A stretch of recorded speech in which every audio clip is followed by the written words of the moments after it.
live in these troubled times? There's really only one answer. We have to become saints. Now, when we hear that word saints, we generally think of canonized saints, and almost the impossible. Now, some saints indeed did give us impossible things to do. We can't be like Simon Stylites and live in a column, the top of a column for 20 years and have food brought up to us. We can't be like St. Bernard, who had 12 steps to perfect humility. I'm sure that just as soon as you reached the 12th step of humility, you were very proud that you were humble. And nor can we go through all of those palaces that St. Therese the Great recommended. So here we have the dilemma. We have to become saints to be happy, and yet how be one? Well, the Church has given us a saint for our times. And that is the picture of this young nun, St. Therese, who gave us a way, first of all, that's very simple. Once in a conversation with Pope John, he said to me, you know, I always try to avoid the complicated things of life. I want everything to be simple. And St. Therese wanted everything to be simple. So she really had two rules. One was never to seek the satisfaction of the self. And secondly, to do everything, to bear everything out of love for our Lord. Now, each and every one of you, for example, have a certain station in life. It may be on a farm, it may be in a sick bed, it may be in an office, it may be in a home. It makes no difference how humble the work is. The method of the little flower was to integrate sanctity with what we were doing, so that there's really no one form of life that is higher than another. For example, you may think that just simply because I appear before the public so often and talk about holy things, that therefore I must be more holy than any of you. Now that is not true. There may be some old lady behind a pillar here who does not understand some big word that I use, but is 1,000 times closer to the good Lord than I am. Simply because she followed this rule of relating every single detail of life to our blessed Lord. She integrated her life to our Lord. Now that's just exactly, for example, like pouring a drop of water into wine. The two become whole. Or it's like dipping an iron into fire. The iron becomes fused. And so St. Teresa recommended that we take any action, study, work, rest, leisure, makes no difference which, and relate it to our blessed Lord. And say to live in these troubled days, we have to become saints.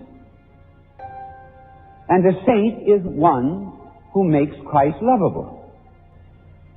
That's the definition of a saint. It does not require much time to make a saint. It requires only much love.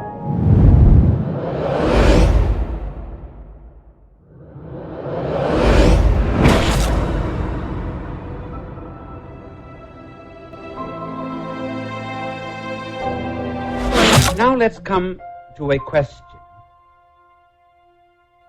which interests all psychiatrists and interests all of us.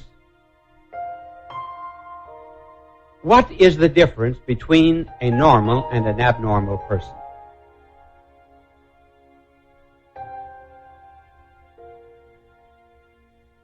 difference is this.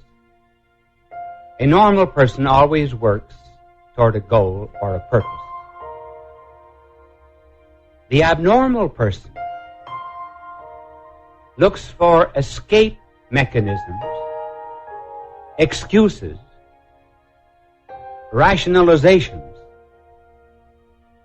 in order to avoid discovering the meaning and purpose of life. That is the difference. The normal person sets for himself a target. For example, in this life, a young man might want to be a doctor or a lawyer. But beyond that, there's something else. Suppose you ask, what do you want to do after you become a doctor? Well, I want to marry, and then raise children, and then be happy, and then make money, give money to my children, and then there comes the last, and then. The normal person knows what that and then is. The abnormal person, however, is locked up within the barrel of his own ego. He's like an egg. He's never been hatched. He refuses to submit himself to a certain amount of divine incubation in order to arrive at a different life than he has.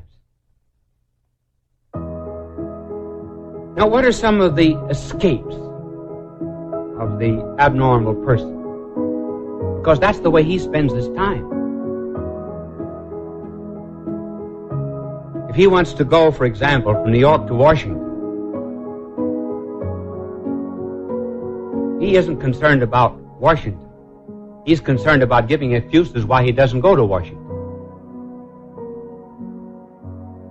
Now, just to mention a few of these escape mechanisms of the abnormal person. One, love of speed.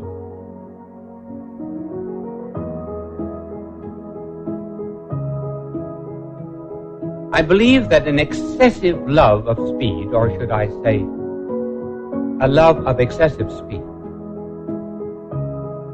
is due to a want of a goal or purpose in life. So they do not know where they're going, but they certainly are on their way. And there may even be an unconscious or half-conscious desire to end life because it is without purpose.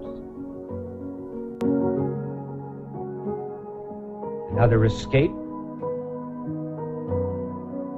would be sex, throwing oneself into business in an abnormal kind of way in order to have the intensity of an experience atone for a want of goal or purpose.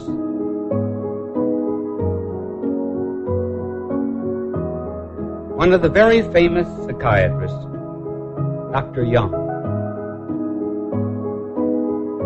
said that after 25 years of experience of dealing with mental patients, I would say that at least 1/3 of my patients had no observable clinical neurosis. But all of them were suffering from a want of the meaning and purpose of life. And not until they discover that will they ever be happy. In other words, the vast majority of people today are suffering from what might be called an existential neurosis. The anxiety and the problem of living. The answering of the question, what is it all about? Where do I go from here?